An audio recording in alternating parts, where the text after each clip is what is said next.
colocar um filtrozinho nessa cara, né? Que tá ó. Lá, oi Suzy, você por aí, amiga? Olha só, a Mileide, vão chegando aí. Esperar o pessoal ir entrando, aí eu já chamo a Pri, tudo bem, Mileide? E aí, meninas? Su, tá marcado o nosso encontro amanhã, hein? Tudo virtual, mas tudo bem. Oi, Pri. Tudo bem? Sejam bem-vindos aí, pessoal. Hoje a gente vai falar de TDA, TDAH com a Priscila Montier, minha super amiga, psicóloga comportamental também. Trabalha lá na clínica comigo. Vou esperar ela entrar aí, eu já ponho ela pra gente falar. Porque a gente fala pouco, né? Tô aqui entre atendimentos e live. Ó a novidade pra pessoa, né? Ainda que eu até aprendi, já aprendi a fixar o título, já aprendi a pôr um filtro porque a cara tá ó. Vamos lá. O cenário de hoje é o quarto do filho. A gente fica variando entre o quarto de um filho e o quarto de outro. Olá, dona Lisandra, tudo bem? O Rodrigo. Ah, olá, é a dona Cidinha que tá por aí? Dudu e Cidinha, não sei qual dos dois que estão aí. Tudo bem? Quanto tempo? Lisandra vai ganhar selo de carteirinha, né? De presença confirmada em todas as lives. Tá tudo marcadinho para amanhã. Mileide, tudo bem, graças a Deus. Em casa, quietinha, trabalhando de casa, mas tá tudo bem sim. E vocês por aí? Estão ficando doido com as crianças fazendo tarefas em casa, gente? Internet, aplicativos.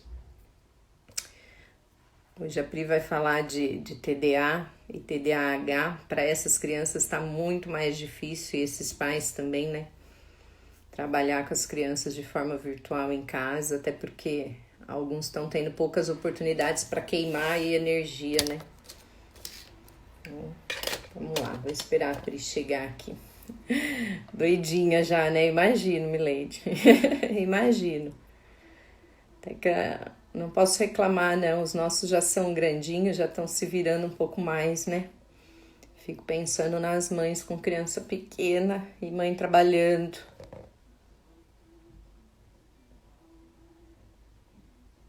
Deixa eu até olhar aqui se eu não pulei a Pri, né? Tô falando. A pessoa é descoordenada, não consigo fazer muita coisa ao mesmo tempo na internet. Olá, Juliana. Sejam bem-vindos, pessoal. Vou esperar a Pri entrar. Combinei com ela que ela daria um tempinho até pra gente poder se acertar aqui com a internet. E aí eu já adiciono ela para falar com vocês. Olá, dona Pri. Acabei de falar de você.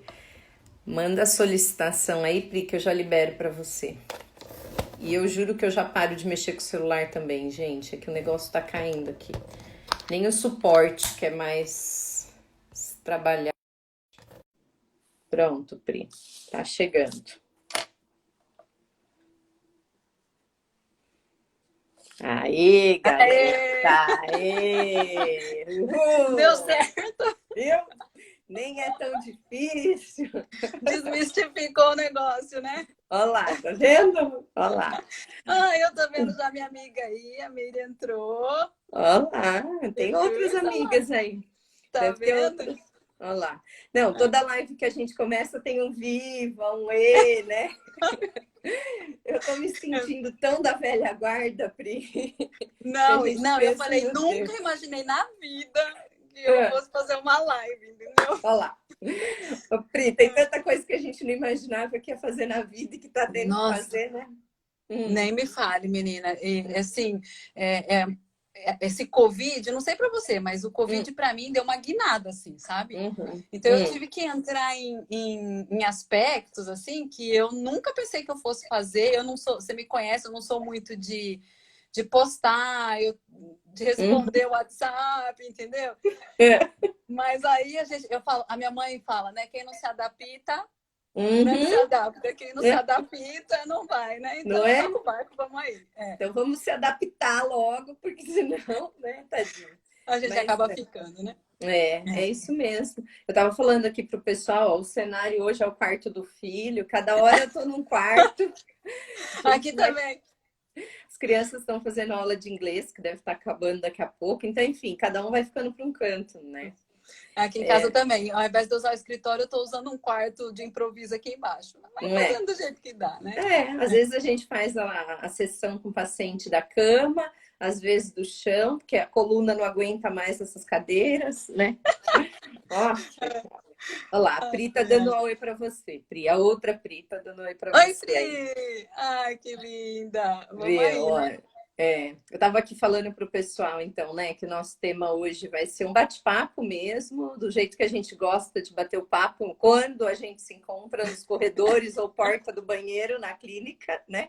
Porque nem no café não tá dando mais. Né? Bem típico nosso, assim, né? Bem formal, bem Uhum, sem uhum. etiqueta, né? Exatamente. Isso quando não é assim, metade da frase num encontro, outra metade no próximo encontro, né? Porque o paciente chega. Enfim, mas eu estava falando para o pessoal que o nosso bate-papo vai ser sobre TDA, TDAH e os desafios agora nesse confinamento, né, Pri? Esse isolamento aí, enfim, como que está sendo para as mães, para as crianças, para os adolescentes que têm o TDA ou o TDAH, imagino que mais difícil ainda, né, para ficar confinado. Enfim, então, primeiro, antes de falar do tema, vou apresentar você, apesar de que eu vi que tem um monte de gente aí que já nos conhece, Uhul! mas eu gosto dessa história, né? Eu conto sempre. Eu Estava também, mas contando, aliás, agora há pouco para o paciente, que ele falou: Nossa, tô vendo que você está aí arrasando, cheia de lives e tal, né? Eu estava contando, né? O de hoje vai ser com uma amiga que atende criança e adolescente, enfim, estava contando a história, né? Então, assim, gente, a Priscila eu conheci lá na USP, logo que eu fui fazer a minha especialização em terapia comportamental. A gente se encontrou por lá e a Pri ainda trabalhava com RH, né, Pri? Trabalhava em oh, empresa. E aí, assim, tem afinidades que simplesmente acontecem. Olha o marido aí, Pri. Tiagão entrou. Olá, Thiago, tudo bem? Vaza! Ó, oh, Vaza! vaza que nós vamos falar de você. Não, brincadeira. Deu, e aí, assim, acho que deu liga para mim, deu liga de cara, Pra mim né? Na também, é. primeira sexta-feira que a gente se encontrou, né, Pri? E aí calhou que os atendimentos lá na USP eram em dupla, no hospital, e a nossa Ficou eu e dupla. ela. Ela e eu e ela. E gente deu super liga, assim. A gente tem um perfil diferente uma da outra, mas ao mesmo tempo com muitas afinidades, o jeito de pensar, a agilidade para pensar e pôr a mão na massa e sair fazendo e depois ver se vai E dar querer certo que ou vá, não. né? Que a coisa É, flua e que é. produza, né? E fazer, né? Enfim. É.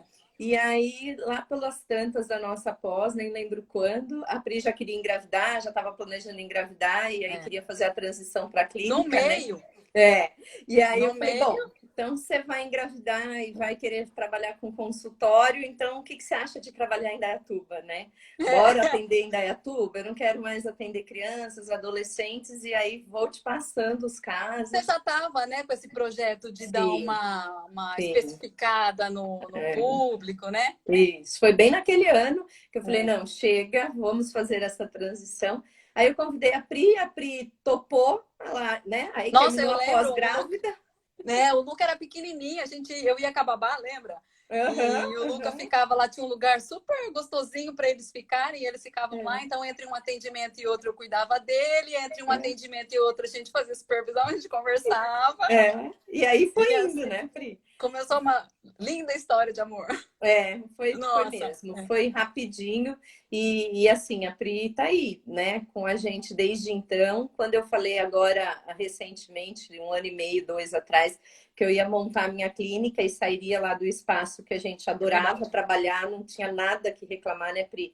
Com a Nossa, Vera, as meninas tá lá vendo? são sensacionais, estava com a Vera há mais de 10 anos, né? Só saí mesmo porque eu precisava de um espaço um pouco maior para a ideia dos grupos, né? E aí eu falei para a Pri tinha recém montado a sala dela com arquiteta, com projeto, com tudo. E eu falei, quando eu contar para Priscila que eu vou mudar, ela vai me matar, mas eu vou contar, né? Não, quando eu recebi a mensagem, eu falei assim, Deus, é sério, o que eu faço? Aí eu lembro que eu estava com o Thiago no carro, eu li a mensagem e a gente estava no carro. Aí eu olhei para ele olhou para mim, aí ele nem falou nada, aí eu falei, vou. Ele falou, vai. Aí eu falei, então vamos. Foi muito doido, né, Pri? Porque foi bem Típico, isso. né? Eu Nossa, não tinha tido típico. a oportunidade de falar pessoalmente com a Pri e eu já tinha falado com, acho que com a Vera. Eu não lembro o que aconteceu, que eu falei, bom, agora eu tenho que mandar uma mensagem para a Pri porque eu não queria que ela soubesse por outros meios, né? Então foi por escrito mesmo. E a Vai Pri, logo antes que ela descobre. e a Pri, gente, eu vou contar. Às vezes ela fica assim, Ai, será? Ai, será? Será? Vou, não vou?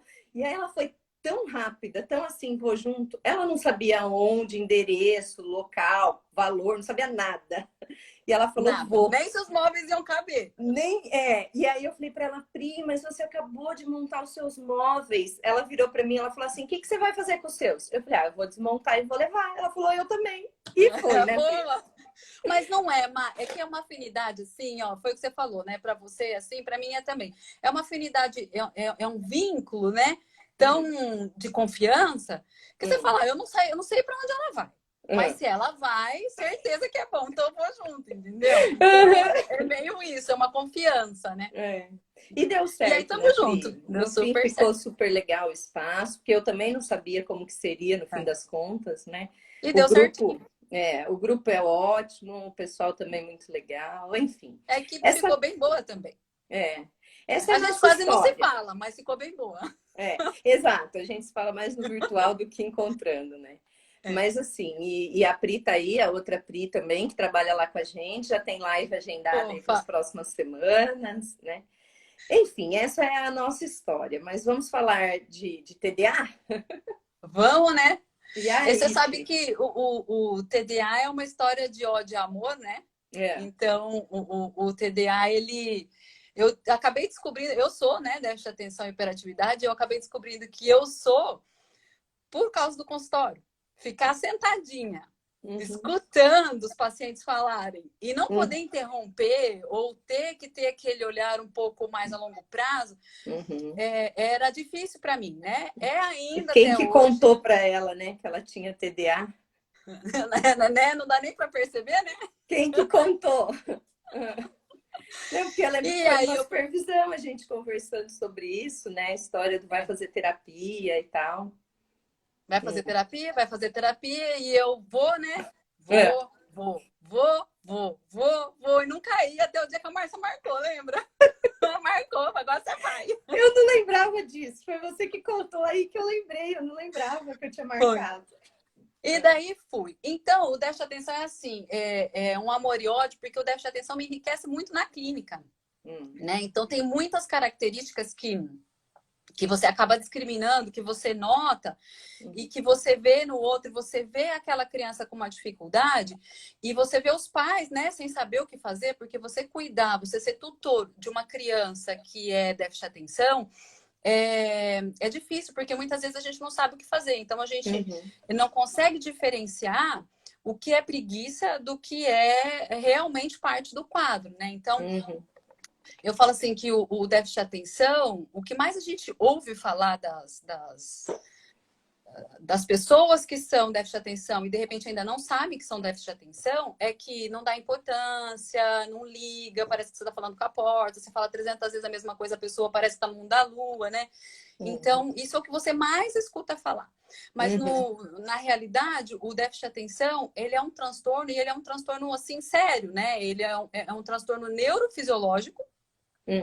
Então, existe uma dificuldade do funcionamento fisiológico da pessoa que dificulta muitos processos cognitivos, né?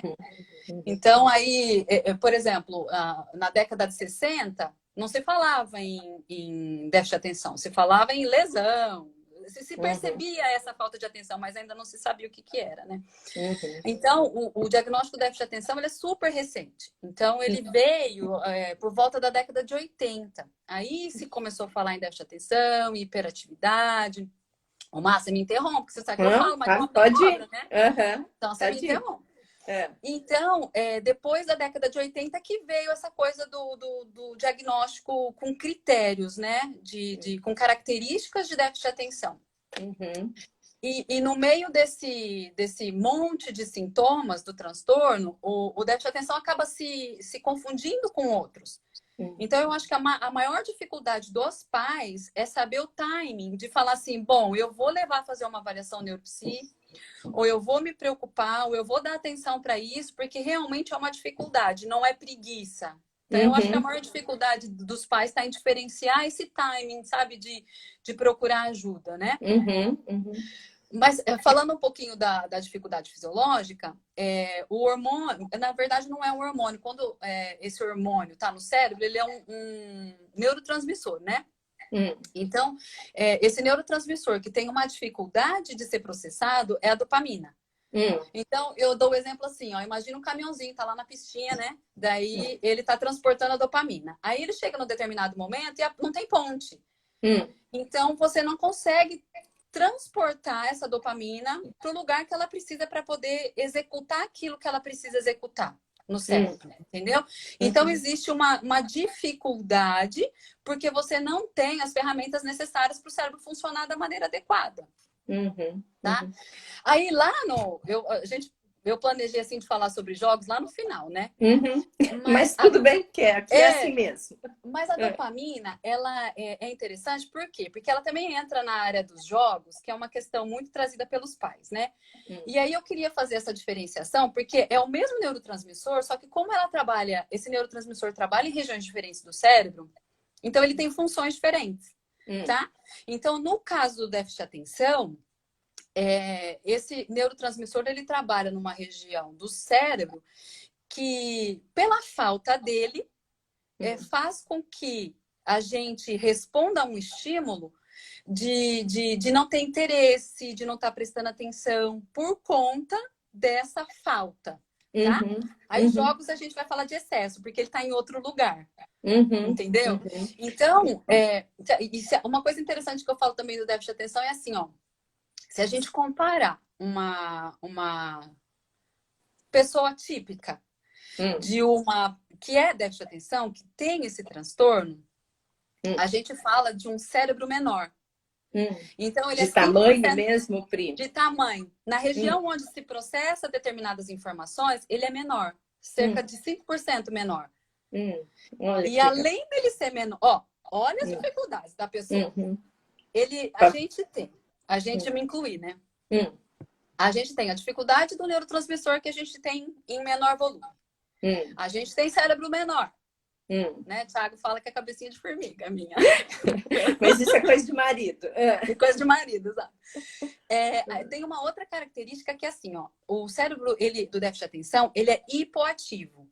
Então, ao invés dele, quando estimulado, você estimula o córtex pré-frontal, tá? Ao invés dele responder bem, ele diminui ao invés de aumentar. Entendeu? Então, quer dizer, são várias características que dificultam. Então, não é aquele eu não quero fazer. Não é preguiça, né, Pri? Não é. A gente funciona diferente. Né? Ó, a Rô entrou aí, a Roberta, a Denise. A Rô sabe bem o que é isso também, que né? vergonha. Que vergonha que nada. Ô, Pri, e aí muitas das vezes, que nem você estava falando, né, da coisa da preguiça, tá no mundo da lua, o quanto essa criança, né, e depois esse adulto, enfim, vive frustrações, é bronca, é castigo o tempo todo, comparação, né? E eu não sei se você vê isso lá na prática também, o quanto, como tem a questão que eu acho que você vai comentar um pouco mais com a gente da hereditariedade, né? O quanto tem aquela história do é porque puxou o pai, ou porque puxou a mãe, e aí não trata-se a doença, o transtorno, né? Como algo que nem você está explicando agora, que é fisiológico, é químico, é neurológico, né? Não tem nada a ver com com Não, preguiça, só de má não tem nada a ver vontade. com preguiça, entendeu? E assim, tem o fator hereditário, sim. Então, uma coisa que eu aprendi também com você é que o fruto não cai longe do pé, literalmente. Tá? Então, sim, tem o fator hereditário, mas ele não é a causa. Né? Então, precisa-se de gatilhos para que isso aconteça. Tá? Então, uma criança, ela pode passar pela fase de desenvolvimento, dos marcos do desenvolvimento, bem. E em determinado momento, ela percebeu uma dificuldade. Então, a hereditariedade, ela não é a causa, mas ela tem um fator importante, sim. Né? Então, o ambiente onde a criança está sendo exposta, que nem você falou, eu imagino que você esteja se referindo aos fatores emocionais, né? Então, a gente vem de uma educação muito punitiva, a gente aprendeu a ser punitivo. Então, eu dou um exemplo assim, não sei se você usa também, mas eu dou um exemplo assim, ó. Se eu tô na cozinha lavando a louça, e se o pai ou a mãe tá na cozinha lavando a louça, e a criança tá brincando de boa, ninguém faz nada. Você continua lavando a louça, tá tudo em paz. Só que se a criança faz uma bagunça, você larga o que você tá fazendo para dar atenção para a criança. Então, a gente vem de um aprendizado, né, da nossa história familiar, do nosso histórico de vida, que a gente dá atenção muito mais às coisas erradas. Então, na educação, por exemplo, acadêmica, falando das crianças, a gente também acaba fazendo isso. Então, a gente acaba punindo o erro, né? Ao invés de estimular, de mostrar, de ter empatia, de ter a paciência, de cuidar, que dá muito mais trabalho. Sim. Né? É aquela coisa do fez certo, não fez mais que obrigação, né? Exato, não fez mais que obrigação, na verdade fez, porque eles estão num aprendizado Sim, baita do constante. esforço, né?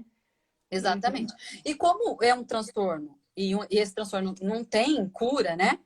Então, o que a gente faz no caso do déficit de atenção? A gente trata. Como que se trata? Em alguns casos, se medica, treino comportamental mesmo, por isso que a terapia é importante. Desse treino comportamental entra também, por exemplo, a discriminação do que eu posso ou não fazer, discriminação de como eu me sinto em relação àquilo, essa frustração de querer produzir e não conseguir. A conduta dos pais, a conduta da escola. Então, é um conjunto de fatores que você... a palavra é feia, mas o sentido é bom. Que você manipula, né? Para você conseguir fazer com que aquela criança atinja os objetivos. E hoje a escola, eu vejo assim, as crianças sendo super, super estimuladas, exigidas, cada vez mais e mais precocemente, né? Elas às vezes elas não têm nem maturidade emocional para desempenhar aquela atividade, alfabetização ou pré-alfabetização, e elas estão sendo estimuladas a isso. E se você não faz, você está né, em déficit. Deixa a criança para trás, está atrasando aquela criança, né? Está atrasando aquela criança. A Denise falou assim, é isso mesmo, Pri, selecionamos comportamentos indesejados sem perceber, né? Que essa coisa acaba que a gente reforça, né? E aí ela colocou depois, quando a criança... Eita, tá difícil aqui. Quando a criança tá fazendo algo errado, damos muita atenção, né?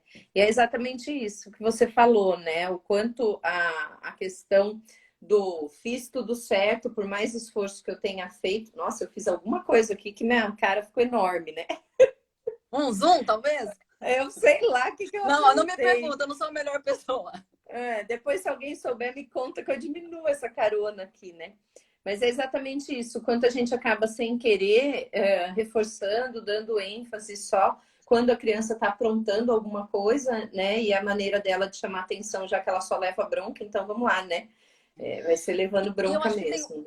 Tem outro fator aí que é muitas vezes o cuidador, o tutor, o pai, quem quer que seja, não sabe o que fazer. Né? Então não é. Aí voltou. Aí, consegui. Eu acho que eu fiz assim, ó. Ah, tá. Não é do repertório deles. Nosso, né? De cuidador. Então, como que é um aprendizado pra gente também. Não reforçar. Então, eu tenho orientado e os pais, confesso que eles têm essa dificuldade, sabe? Então, eu tenho orientado, gente, vamos tentar olhar um pouco mais a coisa boa, ver o que eles fazem, o que eles produzem, né? Porque aí você modula uma outra área, um outro pilar que é importante, que é o da maturidade emocional. Essa discriminação emocional da competência, da insegurança ou não, dessa maturidade de saber nomear sentimento, de como eu me sinto e o que eu faço com aquilo que eu tô sentindo. Até porque né? eles têm tantas habilidades, né, Pri? A habilidade, Nossa. a parte criativa, enfim, e que muitas vezes acaba prejudicada porque ninguém dá ênfase nisso, naquela coisa de colocar na forminha do que é Colocar na esperado, né? forminha. Exatamente. Esses dias Uhum, mesmo eu estava falando com uma família sobre isso e a pessoa, né, o cuidador falou: puxa vida, eu nunca pensei que eu estaria colocando a criança, no caso, dentro de uma caixinha. Porque a expectativa era que produzisse A, B, C, D. E a criança estava querendo produzir F, G, H. E que não era inadequado, sabe? Só era diferente. Então, ter esse olhar, assim, de tirar um pouco da caixinha, de desenvolver as habilidades de cada um, né? sim. E Pri, como que fica aí no dia a dia essa coisa das crianças com TDA, né? Com o TDA, com o TDAH, enfim, como que fica o dia a dia deles, de modo Louco. geral? Hã? Fica louco. Agora no confinamento, então? Cara, louco, louco. Fica difícil, assim. Então, se eu puder falar para você, ó, que os pais, que a gente precisa ter para lidar bem com isso, sabe? Para Eu sobreviver a acho, isso aí. exato. O que eu diria? São coisas um pouco controversas, mas tudo bem. Eu acho que eu dividiria em 4. Paciência, né, é fundamental, porque existe mesmo uma dificuldade, por exemplo, de assistir aula online. Assistir aula online, gente, para um déficit de atenção é terrível.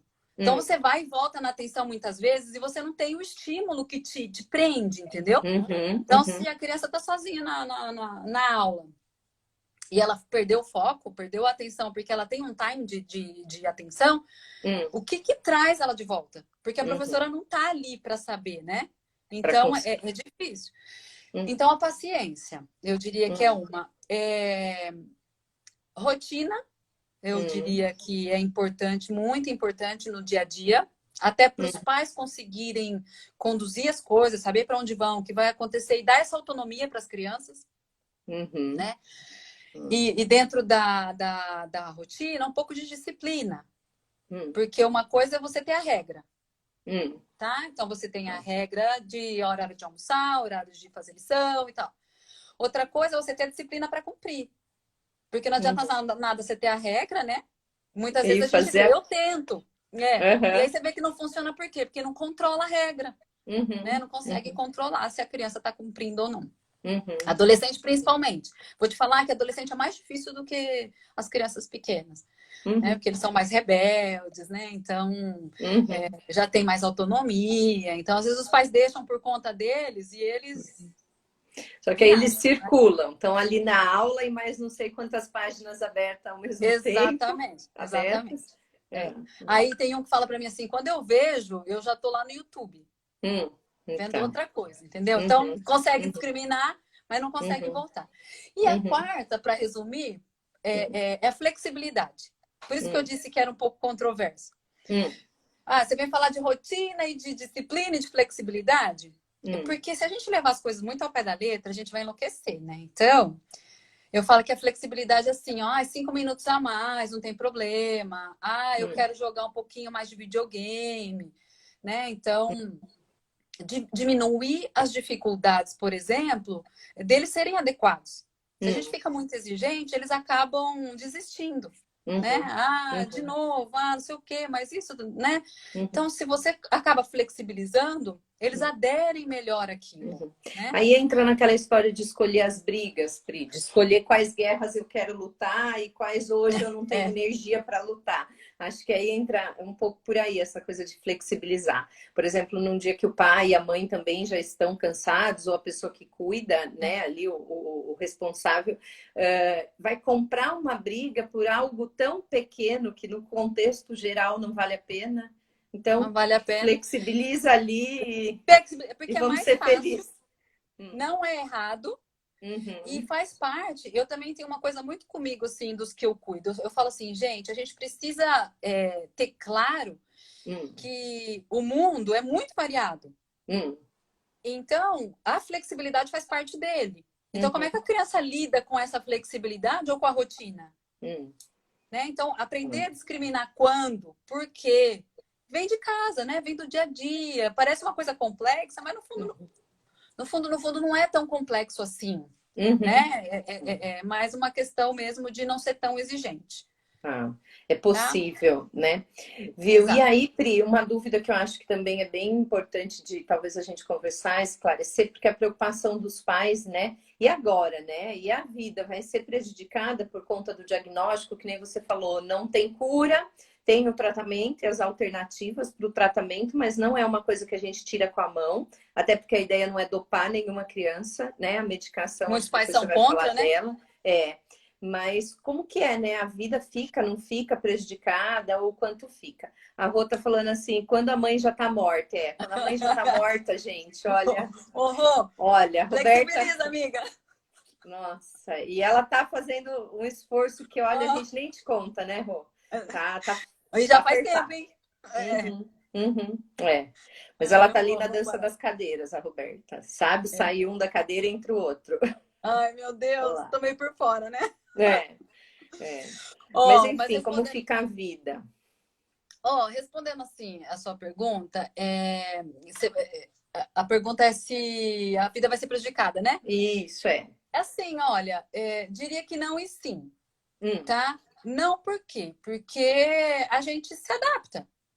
A gente desenvolve um repertório que a gente não tinha e a gente acaba desenvolvendo, se adaptando e indo, né? Eu tenho uma professora na especialização que fala o seguinte, ela fala assim, o déficit de atenção, ele demora mais para adquirir se apropriar daquele conhecimento, né? Mas quando ele se apropria, ele é muitas vezes muito melhor do que os outros que variam muito, tá? Então, eu diria que sim e não por conta disso. Não porque a gente se adapta e sim porque é difícil. Né? É difícil você ter que correr atrás, é difícil você ter que desenvolver um repertório que todo mundo já tem nato, né? Então, é uma vida diferente. Não tem cura. Eu acho que é bem isso que você falou, né? Do ser diferente, porque aquela história da caixinha, né, Pri? Em algum momento foi dito que o normal, que o típico é assim. E vamos seguir o normal, o típico, né? Eu acho que a gente está vendo aí o mundo passando por transformações e, sei lá, de alguma forma tentando flexibilizar mais, valorizar as diferenças, entender que diferentes se somam, né? Enfim, que nem todo mundo precisa ser igual, que nem todo mundo precisa gostar do amarelo, né? Mas a gente ainda tem, principalmente pensando na questão educacional, eu estou dentro da educação há anos, né? Fiz magistério, enfim, estou na escola há muitos anos. A gente ainda tem uma dificuldade, quando eu digo, enquanto equipe mesmo dentro da escola, por mais que a gente queira flexibilizar algo, vem de cima ainda algo muito tradicional, né? Então, tem construtivismo, concordo. Tem isso, tem aquilo, tem várias. Mas é difícil de implementar. Mas veja agora essa coisa online, a dificuldade para os professores, para a equipe, para os pais, né? Então, eu acho que é um movimento. É louco, mas funciona. E como tudo vai começar meio, né, desajeitado Isso, precisa de uma adaptação, mas vai. Né? Você sabe que quando eu troquei meu filho de escola, eu tenho duas amigas que se formaram comigo e elas trabalharam em duas escolas assim, de nome, digamos assim, aqui em Campinas, né?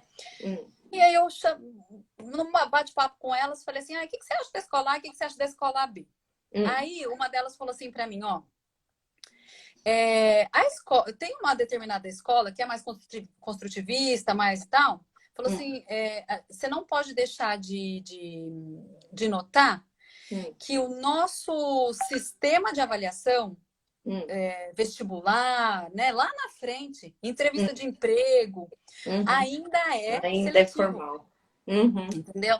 Então, de repente, você prepara o seu filho para ser uma coisa ótima, linda, a gente sabe que funciona, né? Só que o sistema não mudou, né? Mas o sistema não mudou, exatamente. Então, eu falei assim, aí a gente acaba sendo coagido, né? Uhum. entre colocar o meu filho numa escola que eu sei que vai ser boa para ele, que vai desenvolver um ser humano, né? Uhum. Uhum. E depois lá na frente ele ter uma dificuldade, de repente, de ser avaliado, Uhum. não Uhum. vou correr o risco, Uhum. Tem que chegar né? no meio Então, termo, né, Pri? tem que chegar no meio termo. Porque perfeito isso que você falou, porque é isso, não adianta. E a gente vê hoje, principalmente as escolas de educação infantil, com mais flexibilidade, com mais abertura para essa coisa toda da construção da criança, né? Só que aí a gente não sabe qual vai ser a história da criança na escola, na vida escolar dela depois. Então não adianta ela ter uma base toda flexível dessa forma, que é maravilhosa, quando ela chega para entrar para uma escola, sei lá, dita melhor, então ela tem que passar já pela provinha de entrada, né? Então Exato. já começa aí, né? Olha lá, a Lisandra está falando que é uma realidade. As avaliações seguem o sistema tradicional, que é exatamente isso, né? Então E aí quem não briga-se está preparado tanto fica para em pânico. mudar a forma de ensinar, porque mudou a forma de aprender, mas a forma de avaliar continua sendo igual. Tá aí a briga que, sem querer discutir a questão política, mas a questão do Enem, né? Que tá aí uma briga, tem Enem, não tem Enem, vai favorecer só quem tem condições de fazer o estudo online, os outros vão ser prejudicados. Enfim, a forma de avaliar não mudou, então a gente ainda corre esse risco, né? E aí fica difícil, né? Uhum, Fica sim, sem inviável, na sombra de verdade, pelo dúvida. menos por enquanto. Tem que mudar muita coisa. E Uhum, não vou entrar no mérito, mas assim, um ponto de vista meu, acho que não muda, porque uhum, tem que mudar muita coisa, né? uhum, uhum. Então, a gente, pelo menos na geração do meu, não vai mudar. Poisso isso Então que a eu ia gente falar. Eu acho ensina que ele que ele tem, muda, mas não vai ser para os não vai nossos, ser né? agora. Não, não vai ser É, agora, né? e aí a gente acaba fazendo o papel, Hum, tanto como cuidadores, como terapeuta, né? hum, Na nossa profissão, de treinar. Que nem no meu caso eu atendo crianças e adolescentes, então você acaba tendo que treinar. uhum. Treinar habilidade, Habilidade. automonitoramento. Para o déficit de atenção, por exemplo, a repetição é muito importante. Para reter a informação, é muito importante a repetição. Uhum, Então, você acaba tendo que ensinar habilidades mais amplas, uhum. mas que são pilares, que são fundamentais, que eles acabam não tendo em outros lugares, né? Uhum, uhum, sim. E é o que você falou, né? Não tem cura, mas tem tratamento e formas de ajudar.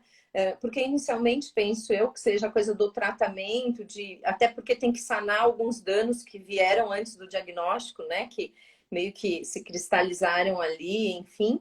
Mas depois é o aprender a conviver com as dificuldades, aquela coisa de buscar meios, né? De se adaptar para viver num mundo que ainda exige a caixinha, né? Exige a caixinha, exatamente. Uhum, E nessa caixinha aí, lá no começo a gente estava falando que os sintomas, né? uhum, Eles se confundem muito com outras coisas, e aí a gente acaba. Eu não vou entrar muito nas comorbidades, no TOD, né? Porque aí uhum, vai ficar muito, muito extenso, e acho uhum. que não é muito a finalidade de hoje. Bom, Mas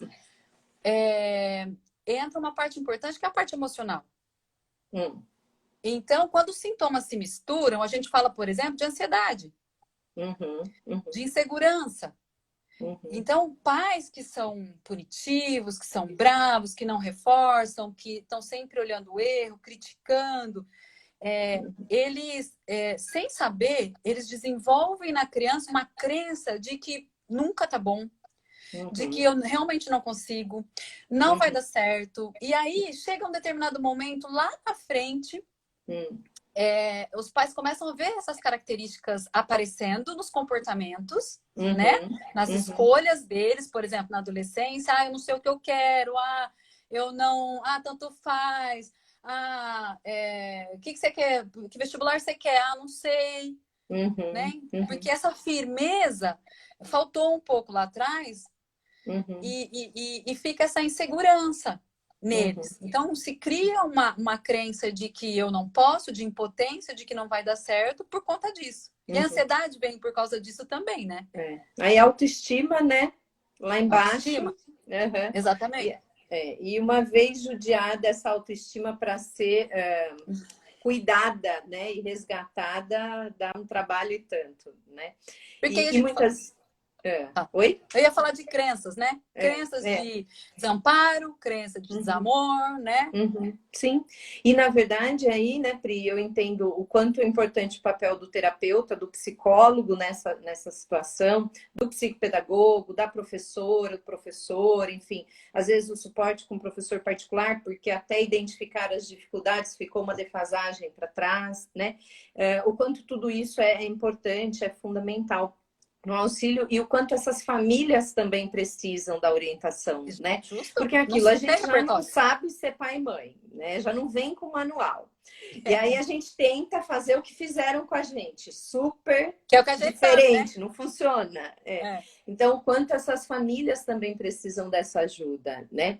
A Pamela lá, psicopedagoga, que trabalha com a gente também. Oi, Pamela, tá falando quanto o reforço positivo é sempre bem-vindo, né? E é isso mesmo, né? O Pri, e aí assim, tem dicas? O que a gente pode fazer para ajudar? O que essas mães, essas professoras, enfim, o que as pessoas que estão passando por alguns apertos aí com o TDA e com o TDAH podem fazer? Tem um monte de dica, né? Não tem regra, não tem receita, né, Pri? Mas não, dicas... não tem receita. Mas assim, a rotina é fundamental, né? Porque é como dirigir. Então, se você não precisa, quem dirige, né, sabe? Você não precisa prestar atenção em todos os movimentos que você está fazendo quando você está dirigindo, porque eles ficam automatizados, né? Então, a rotina para uma criança déficit de atenção é importante por conta disso. Então, já fica automatizado o acordar, o escovar os dentes, tomar o café, sei lá, arrumar a cama, os compromissos com escola, com lição, e evita o conflito. Aquela gritaria que vira, né? Então, vai escovar dente. Mas você não fez lição ainda. Você é um irresponsável. E começa. Né? Falar o que não deve porque já tá bravo. Porque perdeu essa sensibilidade emocional aí, né? Esse filtro. Né? Por isso que o monitoramento emocional é importante também para os pais. A gente vai falar um pouquinho nas dicas. Tá. Outra dica que eu daria é estabelecer objetivos pequenos. Então, a gente fala de minimizar o custo da resposta, né? Então, facilita com que a criança faça. Sei lá, divida a tarefa em 2. Tarefas difíceis com tarefas fáceis.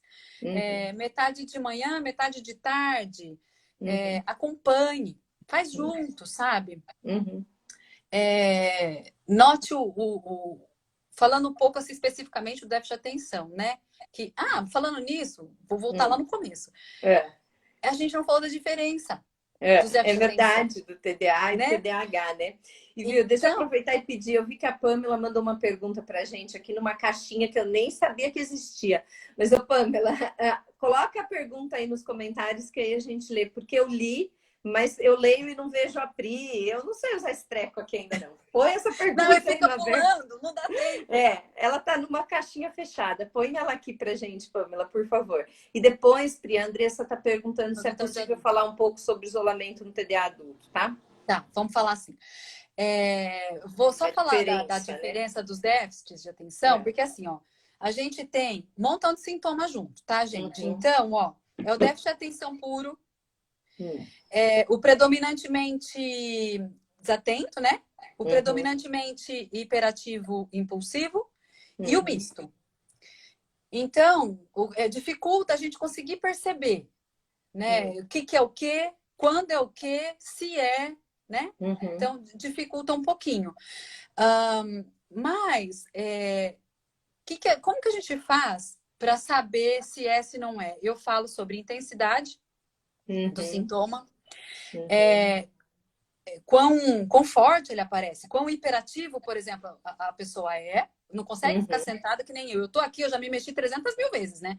A gente não consegue ficar quietinho. Eu já cruzei a perna, já descruzei, já peguei um negocinho que eu tô segurando, já mexi no cabelo, já mexi no computador. Então, a gente não consegue ficar quietinho. Então, essa intensidade, o quanto isso traz o prejuízo pro dia a dia. Aí, falando um pouquinho também para a Andressa, isso vale para adultos também, né?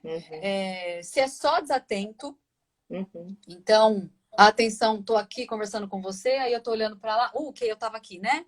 Nessa coisa do limite da atenção.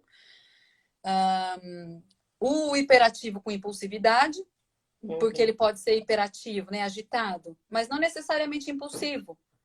Né? A impulsividade ela vem mais numa dificuldade de controle inibitório. Então, de você controlar aquele desejo de fazer, de levantar, você fala, não, eu preciso ficar aqui sentada assistindo aula. Preciso ficar sentada trabalhando. Ai, mas eu quero muito comer o pudim que tá na geladeira. Não, calma aí. Vou terminar aqui para depois ir comer o pudim que tá na geladeira.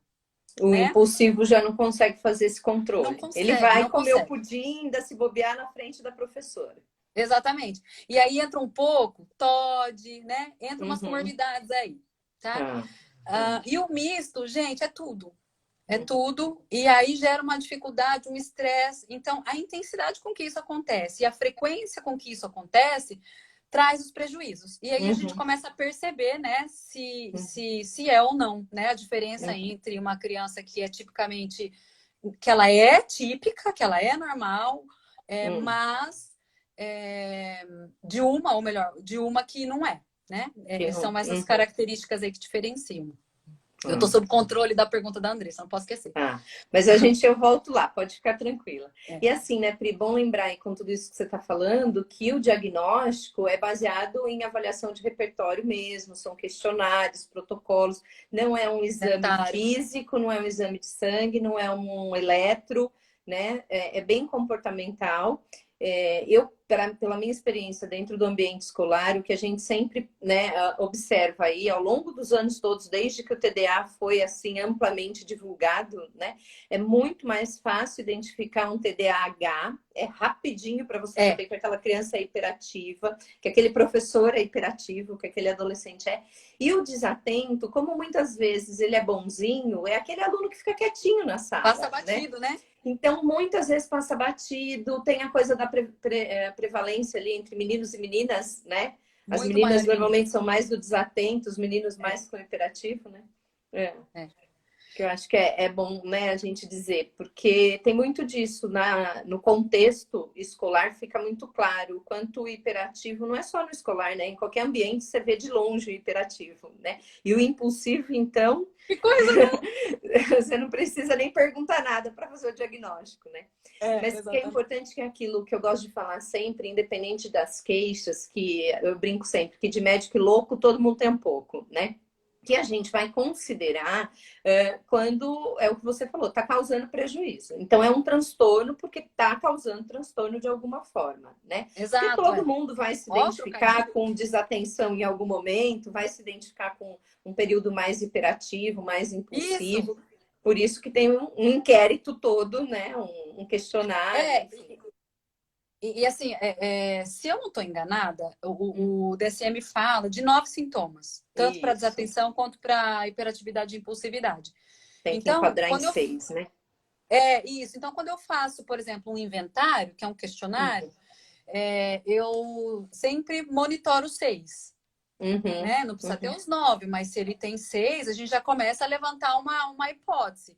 E aí você falou, né, sobre o olhar clínico. O olhar clínico ele é fundamental, mas também a gente tem aí a avaliação neuropsi.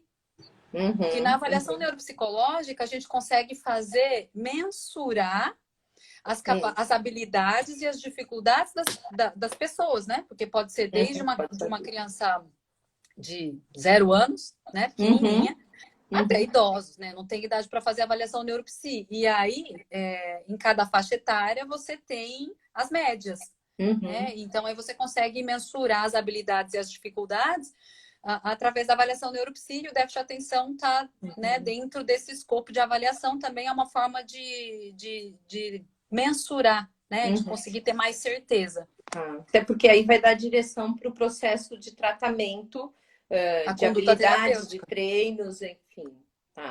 Bom, a pergunta da Andressa, para você parar de ficar sob controle dela, se é possível depois falar um pouquinho. Mas eu acho que aí você ia terminar das dicas, né? A pergunta da Pamela sobre os comandos. Se trabalhar com comandos de forma constante e objetiva auxilia. Muito, né, Pri? Sim, muito. Então, que é a coisa da rotina e da disciplina.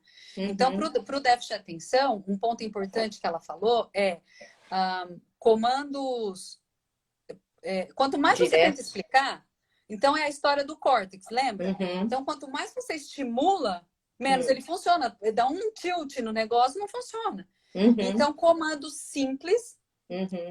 Mais incisivos, mais diretos, mais incisivos, e com, de repente, uma repetição, mas do mesmo comando. Né? Então,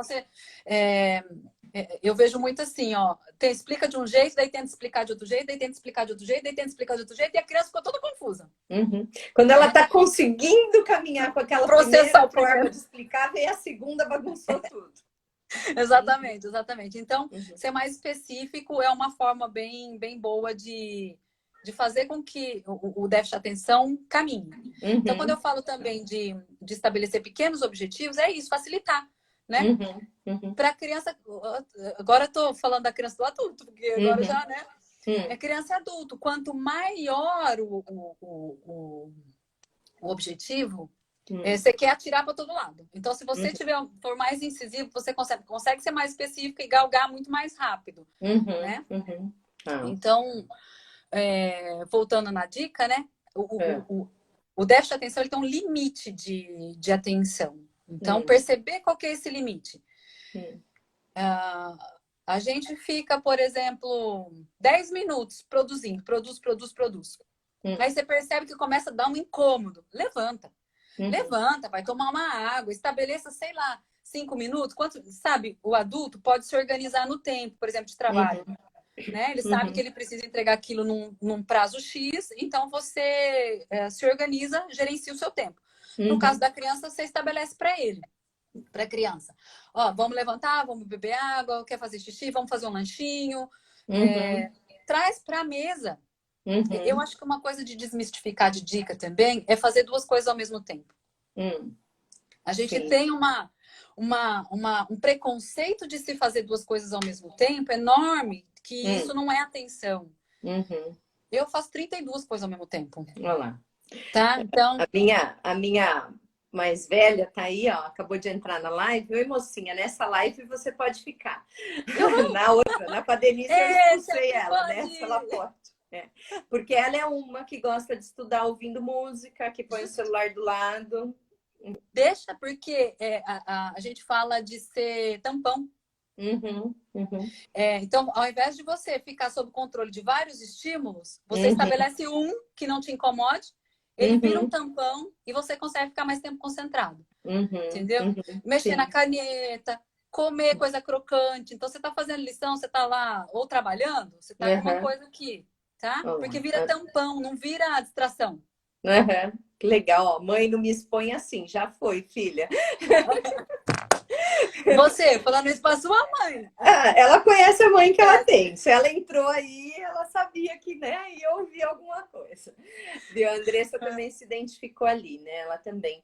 Eu penso assim também, né, Pri? As mães acabam ficando... Eu falo as mães de modo geral, mas até vamos tentar quebrar um pouco isso, porque tem muitos pais, avós, tios participando nessa hora aí desse auxílio, né? E o adulto normalmente fica incomodado que a criança ou o adolescente sai muitas vezes, que nem você falou, vai tomar uma água, depois vai no banheiro.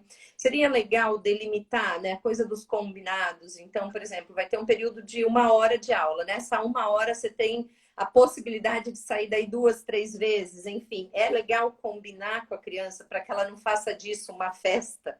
Vai ficar andando para lá e para cá o dia inteiro. Depende da criança, porque tem criança que não tem esse automonitoramento. Esse autogerenciamento, né? Então, se é uma criança que você percebe, um adolescente que é capaz de cumprir esses combinados, a regra é perfeita. Só que se você dá a regra e a regra fica solta, não vai ter função, né? Não vai ter função, exatamente. Então, ela vai beber água e aí ela fica 2 horas bebendo água e você fala, o que você tá fazendo aqui? Eu tô bebendo água, ué. Né? Então, ela ainda não consegue fazer isso. Né? Ou seja, o acompanhamento para essas crianças menores e do aspecto mais hiperativo e impulsivo tem que ser constante. Tem que ser constante. Por isso aquela paciência lá que você falou no início. É difícil. E por isso que a gente orienta a escola. Então, tem criança que é tão desatenta e tão hiperativa que faz prova separada. Acaba sim, entrando sim. no grupo de Adaptação curricular, né? adaptação. Exatamente, porque não consegue. Tá? Tá. Incentivar o trabalho concluído é importante, que é a coisa do reforço, né? Então, para a criança, para a gente, déficit de atenção, é difícil concluir. Então, a gente também tem muito preconceito e se fala muito de procrastinação, fica empurrando, né, com a barriga. Mas é característica do déficit de atenção. Então, você ter essa rotina e conseguir ser valorizado, e se autovalorizar pelo trabalho concluído, é uma vitória você concluir. Né? Então, peraí, eu vou sentar e vou fazer. Eu levantei 30 mil vezes? Levantei, mas eu fiz. Mas eu Dentro do prazo. concluí. Mas eu concluí, exatamente, né? Quer mais? Vamos ver. Tem uma listinha. Dicas tem? Tem mais dicas, hein? Não, Ó, a gente tem mais 5 minutinhos. E aí depois, se você puder falar então um pouco da coisa do adulto. E dentro das dicas, eu acho que dos jogos que você tinha falado, né? Eu ia falar no final, você também já adiantou. Uma coisa que eu tenho escutado muito de amigos, pacientes, enfim, que falam, né? Olha, a criança sempre, ou adolescente, sempre ficou no computador, adora assistir tudo no YouTube, não sei o quê, e agora que tem que assistir a aula, não quer ficar. Por que tem a paciência de ficar no jogo e não tem a paciência de ficar na aula se os dois estão no computador, enfim. E aí, assim, me corrija aí se eu estiver errada, Pri. O que eu tenho respondido é a questão dos estímulos, né? Até porque o jogo tem um movimento, tem som, é muito diferente, principalmente dos nossos professores, geral, que não foram preparados para isso, né? Quando as escolas contrataram os professores aí nos últimos anos, décadas, ninguém colocou na lista precisa ser um bom comunicador virtual, né? Dominar as mídias, enfim. Então, os professores estão num baita esforço para fazer ali das tripas coração. E aí, não é um vídeo... Concorrência injusta. Injusta, né? É muito diferente desse vídeo todo, né? Cheio de estímulos, enfim. Mas não sei se é por aí. A coisa do jogo entra também um pouco na dopamina, porque a dopamina, ela exerce a função em outra região do cérebro, que ao invés de ter a falta lá da falta de interesse, por conta da falta da dopamina, aqui ela tem tipo uma inundação de dopamina, né? E quando essa produção de dopamina acontece em situações, por exemplo, que trazem sensação de novidade e risco, que é tudo que o jogo tem. Né? A coisa de você conseguir, de você passar, de você ir, de novidade, o que vai acontecer? Nossa, eu não consegui dessa vez, da outra eu vou conseguir. Né? Então, você tem uma inundação de dopamina numa região do cérebro que é a região de recompensa. E você tem um estímulo toda hora, que são esses que você está falando, estímulo visual, estímulo auditivo, estímulo sensorial. Tem o reforço social. Né? Então, hoje eles estão privados de vida social, por exemplo. Estamos falando agora de confinamento, mas eles estão privados de vida social, então a vida social acaba acontecendo no videogame muitas vezes. Né? E isso foi o que a gente falou, a concorrência é injusta, né? Então, você tem um monte de aspectos favorecendo o jogo. E é aquilo que a gente falou, né? Os professores estão fazendo esse esforço, essa adaptação, mas eles estão dando aula de um modo tradicional ou de acordo com o modo que eles davam no presencial dentro da plataforma, enfim, dentro dos aplicativos. Então, mudou a ferramenta, mas a forma ainda é igual, a forma então, acontece não igual. Alcança essa demanda que eles têm. Aí, vou tentar resumir a minha fala para poder atender a Andressa. Tem 1 minuto e 24 segundos, Pri. Dou conta, amiga? 2 coisas sobre o videogame. O videogame como bônus, eu tenho super estimulado, tá? Todo mundo fala, videogame de mais, de menos. Eu tenho estimulado, porque o videogame, ou dependendo do videogame, dependendo do jogo, ele é ok. E como contato social mesmo. Porque eles estão privados, então quanto mais você proíbe a coisa da privação e saciação, né? Se você tá com muita sede, você bebe qualquer água. Se você tá saciado de água, você vai beber água geladinha de coco. Sim, tá? É o que a Brito, que eu não sei o nome, tem Brito ali, tá dizendo, o jogo acaba te dando mais mérito, não teria ou não fez mais que a sua obrigação, né? Então ele estimula muito mais, exatamente, né? Estimula muito mais, exatamente. Ó, não vai dar tempo de falar aí do adulto, Andressa, mas eu acho que assim, o que exclusivamente do adulto, mas eu acho que de modo geral abrangeu bem o que a gente queria para essa nossa conversa, né, Pri? Porque a gente tem 20 segundos, mas assim, acho que se a Andressa quiser depois também tirar dúvidas com você, né? Ô, Pri, Passo meu super, WhatsApp para super ela. obrigada. Amei fazer a live com você. Ai. Tá vendo? Nem foi difícil, foi? Ó, eu já falei que eu vou É, fazer um Instagram, é. tô providenciando Olha e lá, nós vamos mandem fazer do Instagram. coraçãozinho aí, gente. Eu vou deixar salva.